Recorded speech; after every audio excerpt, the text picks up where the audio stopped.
student accommodation.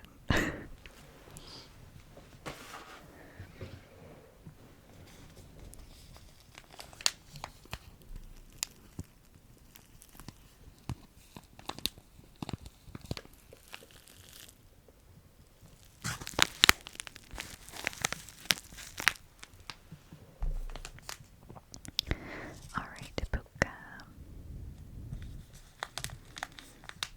Okay, feeling the other one.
Once the bears were gathered, Belle and Chip made their way back to the library.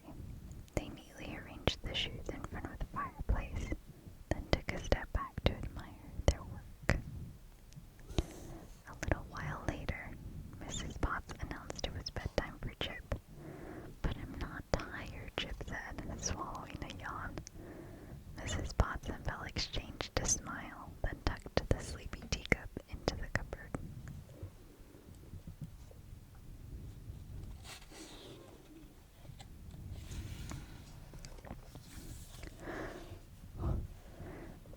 Suddenly, the Beast burst into the room. "How dare you enter here?" he shouted.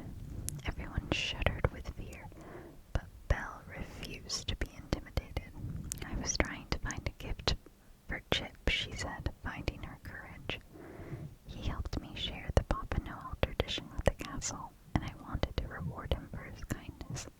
It's Christmas Eve, after all." The Beast had no patience for this. "Get out," he shouted.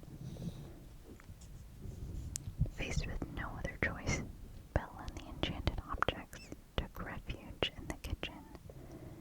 "Is he always that unreasonable?" Belle asked. Mrs. Potts tried to explain. Soon after he lost his mother, he lost the favorite toy she'd ever given him, a white horse with blue eyes and a black mane, she revealed. Out of sadness and anger, he closed up that room forever, along with his heart.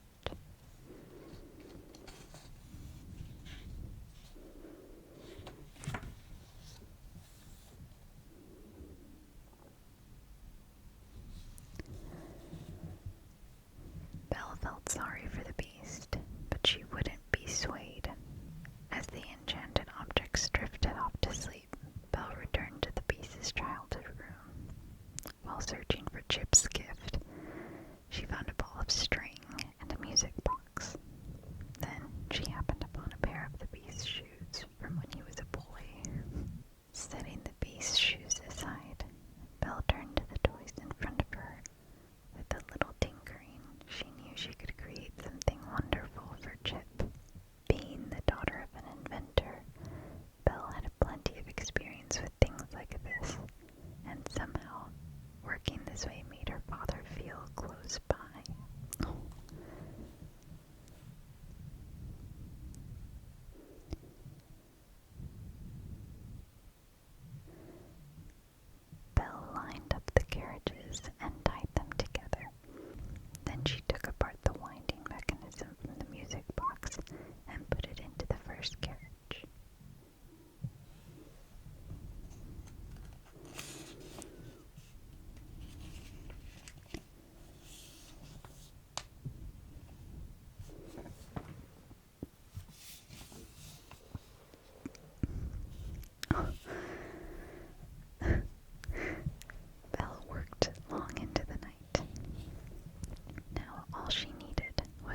Beast opened his door. He immediately recognized his long-lost favorite toy. "Where did you come from?" he asked, hardly containing his delight. Belle smiled to herself. She had been hiding behind a nearby pillar and watched as the surprise melted the Beast's anger into joy. She had a feeling it was going to be a very merry Christmas indeed. Before heading off to bed, Belle stopped by the library. She placed the carriages by Chip's shoes, then hurried back to her room. She couldn't wait for tomorrow. The next morning, Christmas arrived.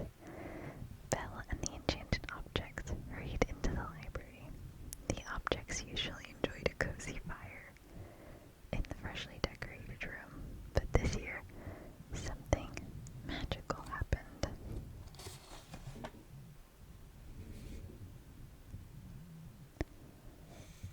Also, ladies, it's not your job to turn men's anger into joy. Let's just...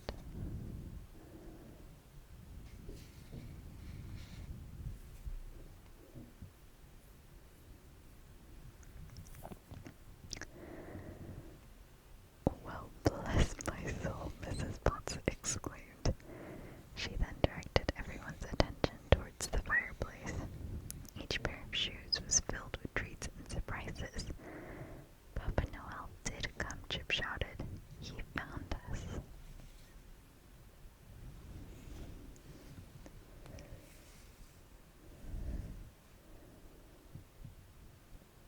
All those cute little gifts. Okay. Belle couldn't believe it. When she left the carriages for Chip last night, the shoes were empty. But now, every pair was full to bursting. Then Belle scooped Chip up. "Papa Noel brought us most of this," she said to the teacup. "But the carriages are from me to you. Thanks for all your help yesterday." What a pretty outfit.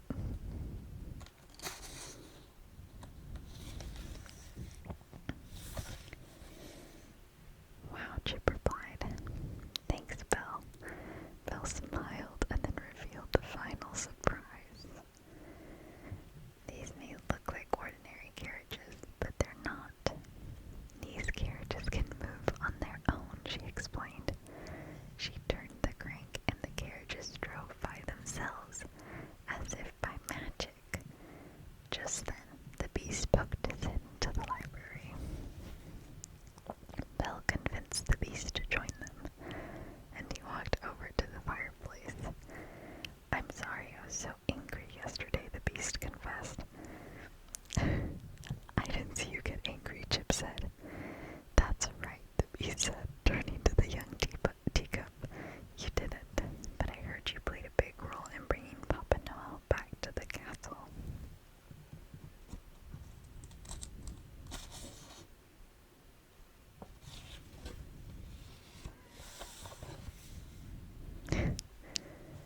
Chip blushed and hopped onto the Beast's shoulder. The Beast presented Chip with the toy horse from his youth. "This horse is very special to me, and it needs someone very special to look after it. I was hoping that could be you," the Beast explained. "I'd be honored," Chip replied.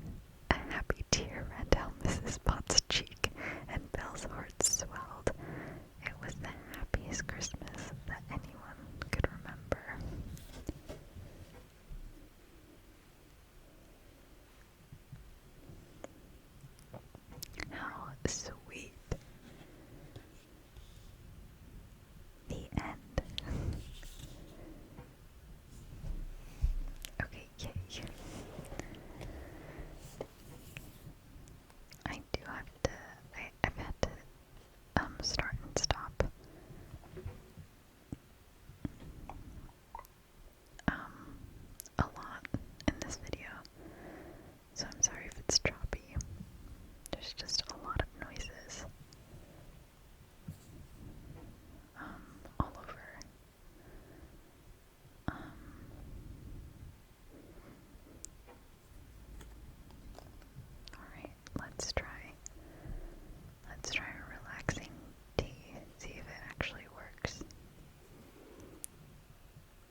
It's delicious.